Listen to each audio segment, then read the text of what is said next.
আমি বানাবো থানকুনি পাতা দিয়ে রুই মাছের ঝোল। খুব সহজ, কোনো রকম মশলা নেই, হালকা মশলাই রান্না। কিভাবে বানাতে হয় দেখে নাও। দেখো, এখানে রুই মাছ নিয়ে নিয়েছি আমি 1 কিলো। দুটো রুই মাছ আছে ছোট সাইজে, দুটোতে 1 কিলো হয়েছে। সেটা আমি নুন, হলুদ আর একটু লাল মশলার লঙ্কা মাখিয়ে রেখে দিয়েছি। আর নিয়েছি থানকুনি পাতা, ভালো করে ধুয়ে বেছে পরিষ্কার করে নিয়ে রেখে দিয়েছি। মশলার মধ্যে করব আমি গোটা জিরে, আমি গরম জলে ভিজিয়ে রেখেছি খানিকক্ষণ। তার মধ্যে আদা আর কাঁচা লঙ্কা দিয়ে আমি একটা পেস্ট করে নেব।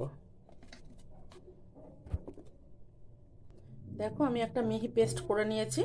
আর এর সাথে দেব একটা টমেটো। টমেটোটা এখন দেব না, একটু বাদে মশলাটা কষিয়ে নিয়ে তখন টমেটোটা একবার পেস্ট ঘুরিয়ে নেব। ঘুরিয়ে নিয়ে টমেটোটা দিয়ে দেব। কড়াই বসিয়ে দিয়েছি গ্যাসে। কড়াই গরম হলে আমি সর্ষের তেলে রান্নাটা করব, থানকুনি পাতা দিয়ে রুই মাছের ঝোল। দেখো, তেল গরম হয়ে গেছে। দেখো, মাছগুলো দিয়ে দিলাম তেলে। এবার আর এক পিস ভেজে দেবো, হলে ভেজে তুলে নেবো। আর এক পিস ঘুরিয়ে নিলাম, এবার তুলে নেব। দেখো, আমি বাকি মাছগুলো দিয়ে দিলাম। এবার মাথা দুটো আমি ভেজে তুলে রেখে দেবো, অন্য কিছু দিয়ে করবো অন্য কোনো দিন।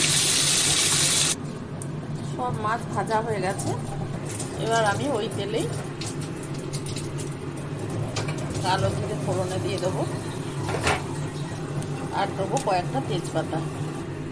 ফোড়নের গন্ধ বেরোতে মশলাটা করে নিয়েছি, মশলাটা আর দিলাম একটু নুন আর হলুদ। এর সাথে আমি থানকুনি পাতাগুলো দিয়ে দেবো।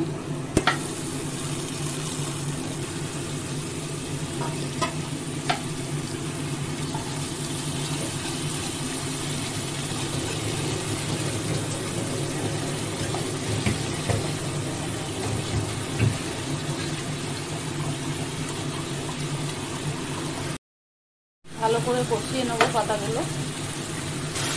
এবার আমি জল ঢেলে দেবো। গরম জল দিচ্ছি, প্রথমে মিষ্টি ধোয়া জলটা দিলাম, গরম জলে দিয়ে দিলাম। তারপর আরও কিছুটা জল দিয়ে দিলাম। জল ফুটে গেছে, এই সময় আমি মাছ দিয়ে দেব। মাছ দিয়ে দিলাম। এবার দিয়ে দেবো টমেটো পিউরি।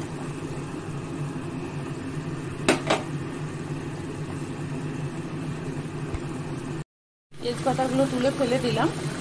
মাছটা খুব ভালোভাবে ফুটে গেছে, নুনও হয়েছে খুব সুন্দর। এই পর্যায়ে আমি গ্যাস বন্ধ করে দেব। দেখো, আমি পরিবেশনের জায়গায় দিয়ে দিলাম, খাবারের পাত্রে। এবার ভাতের সাথে দিয়ে দেব।